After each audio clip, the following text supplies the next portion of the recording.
ډیرو قدرمنو خوشمېشتو ولسونو دا چې تاسو ته بهتره معلومه ده چې د افغانستان اسلامي امارت مجاهدین د خوست ولایت په هر کنج او کنار کې قرار لري. الحمدلله د خوست امنیتي وضعیت تاسې هر وخت او شپه ورځ کسې ارزیابي کوئ. د تیرو وختونو په پرتله الحمدلله امنیتي وضعیت د ډاډ او اطمینان زیری موږ ته راکوي. د الله تعالی نه د خپل ځون دپاره او د ټولو مجاهدینو لپاره نصرت امداد غواړو چې الله جل شانه موږ ته توفیق وکړي چې د خپلو خوشمېشتو ولسونو کاملا خدمت وکړو او د دې روزمره زندګۍ ته موږ یو ډاډمنه فضا او د امنیت نه ډکه فضا برابره کړو. دا چې د امنیت دپاره په یوه منطقه کې په یو ولایت کې دوه اړخونه وي، یو نظام وي او په بل طرف ته یې ولس وي. د نظام په سیوره کې موږ قرار لرو. الحمدلله تاسې د موږ کوششونه او د موږ خدمات هغه لیدله ده. حتی اوسه مو خپل کوشش کړی دی چې د تاسې هغه امن موږ وساتو. په دویم پړاو کې تاسې قرار لرئ محترم قومونه او ولسونه. د تاسې نه موږ احتراما تمنا او غوښتنه ده چې د خوست ولایت په دغه امر کې تاسې موږ سره همکار شئ. هر څه چې موږ تاسې د خوست ولایت دغه مقدسه خوره دا پوکه خوره په مشترکه توګه د امن او د ډاډ یو کور جوړ کړو. هغه به دا وي چې موږ تاسې د اسلامي امارت سره څنګ په څنګ ودرېږو او د اسلامي امارت همکار اوسو. موږ د خوست ولایت د امنیه قومندانۍ طرفه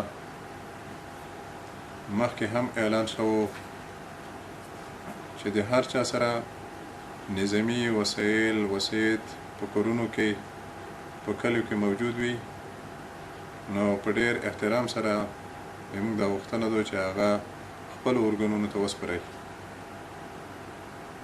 هر چا سره که د دولت موټر وي سره وي یا د دولت اسلحه وي سره وي. اوس الحمدلله ولسونه اسلحې ته ضرورت نه لري. د دوی امن او د دوی اطمینان دا به د الله جل شانه په نصرت د اسلامي امارت منصوبین هغه په غوړه لري. شپه ورځ موږ یې وکړې دو دې پوره چې موږ د خوست ولس په ډاډمنه فضا کې خپله زندګي ترسره کړي. نو د تاسې نه موږ بیا دا خواست ده د ټولو خوشمېشتو نه چې موږ سره د خوست ولایت په دغه امن کې مکمله ونډه وکړئ. هغه به دا وي چې تاسې سره په کورونو کې کومې دولتي اسلحې د سره دي یا هغه څوک چې هغې په کور کې دولتي موټرو وسایل وسایط سوتلي وي، نو دا چې تاسې په خپله خوښه او په هغه وطني مینه د افغانستان اسلامي امارت د خوست ولایت امنیه قومندانۍ او یا ولایت ته وسپارئ. نو دا به تاسې ډېره ډېره شکریا وي او دا به تاسې نه موږ پوره هغه همکاري وضع شوي وي. محترمو الحمدلله وخت په وخت تاسو ته معلومات کېږي د خوست په ولایت کې پیښې ډېرې کم شوي دي، خو بیا هم بعضې مغرضین او معاندین خلک ارسي د خوست په بازار کې یو عمل ترسره کوي. الحمدلله چې څومره عوامل دلته منځته شوي دي، کوم یو چا یو کور کړی ده هغه تاسو ته معلومات شته چې لوس په لوس هغه خلک عاملین د هغې عمل موږ ګیر کړي دي، قضایي ارګانونو ته مخکې کړي دي. نو بیا هم د خوستولو د ټولو قومونو نه موږ دا تمنا دو چې هر هغه څوک چې شخصي بدۍ ولرئ، اول خو ښه خبره دا وي چې د خدای دپاره یو تر بله بخښنه وکئ، معافي وکئ، قومونه جرګې په منځ کې کېنوئ، دا خپل مشکل د دغې لارې حل کئ. که بیا هم څوک یو داسې عمل ترسره کوي چې هغه خپل قصاص وخولي، مهرباني ده وکړي هغه د مراجعه ده وکړي د اسلامي امارت محکمې ته. هر هغه څوک چې په چا باندې د قصاص پور لري، انشاءالله د اسلامي امارت د محکمې طرفه به دی ته خپل قصاص اخیستلی کېږي.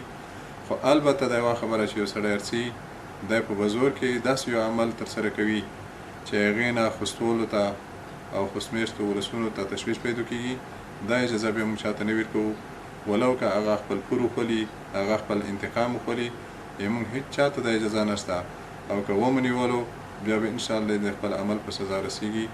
خپلو مجاهدینو ورونو ته مو دا پیغام ده چې څرنګه موږ تاسې الحمدلله یوه رهبري لرو، په رهبرۍ کې مو ډېر قدرمن شیخ هبت الله اخندزاده صاحب ده. هغې چې کوم فرامین وضع کړي دي، موږ ټول ملګري باید هغې ته احترام ولرو.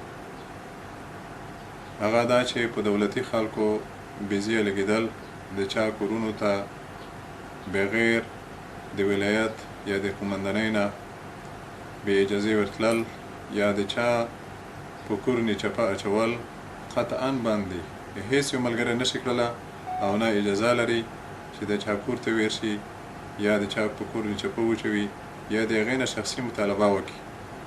البته که داسې یو څوک وي چې چا راپور ورکړلو چې د سړي سره په کور کې دولتي موټر ده، دولتي وسایل وسایط او یا اسلحه وسرادو، نو هغه د موږ سره په تماس کې کېږي.